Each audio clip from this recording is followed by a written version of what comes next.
Крестьянские хозяйства Нижнеларчинского и Лыкмыту в 90-е нулевые годы получили товарные кредиты в виде семенного материала. Однако большинство фермеров прогорели на этом деле, не смогли собрать урожай в положенном объеме. Сегодня крестьяне находятся в трудном финансовом положении из-за необходимости выплаты этих кредитов. Со стороны Министерства финансов, Фонд развития экономики были предоставлены фермерским хозяйствам, крестьянским хозяйствам товарный кредит в виде семенного материала. В то время, когда предоставлялся вот этот товарный кредит, например, на 400 тысяч сомов были заложены 2 жилых дома, 10 лошадей, 5 коров, 20 овец и так далее. Вот это судебные суды сейчас по иску финансово-кредитного фонда сейчас начали взыскивать,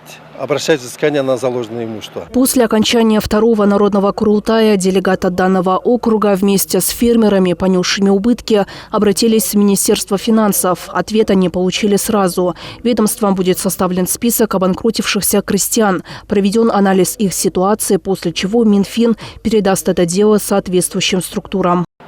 Но, однако, некоторые вот эти заемщики умерли, некоторые обанкротились, а в итоге пострадали крестьяне. Поэтому мы просим Кабинет министров, чтобы они соответственным образом проработали этот вопрос со стороны Министерства финансов и подали в Джогорку Кеңеш, чтобы Джогорку Кеңеш рассмотрел этот вопрос и своим постановлением списал вот эти товарные кредиты, предоставленные крестьянам.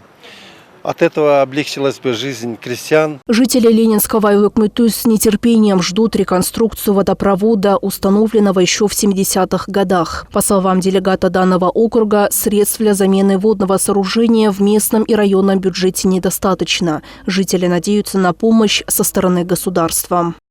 Оно уже свой срок службы уже прошел, да, стек, да, уже старые. Все металлы, которые асбестные трубы, они уже исчерпали свои ресурсы. Поэтому у нас самый острый вопрос сейчас у нас каждый день, через день вот это в аварии.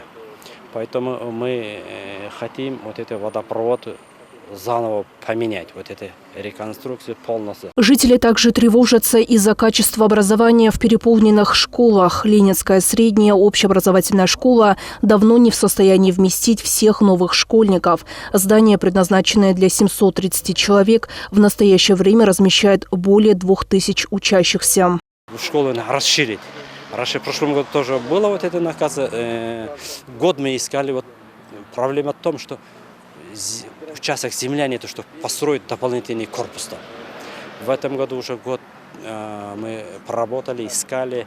Это уже на стадии решения, это вопрос в Акимят, обладминистрация, они все в курсе. В этом году нашли земля, там участок 3 гектара. Там у нас есть среднее техническое какое-то училище, у них эта территория там лежит, да. Вот это уже согласовались, вроде они уже решили передать на баланс в школе, на баланс Айлы-Лыкмыту. Аламединский район на втором народном Курултае представляли 18 делегатов. Их проблемы и предложения выслушаны главой государства. Теперь важно, чтобы просьба народа была реализована в срок. Салима Дюшимбекова, Улугбек Азизбеков, УТРК Чуй.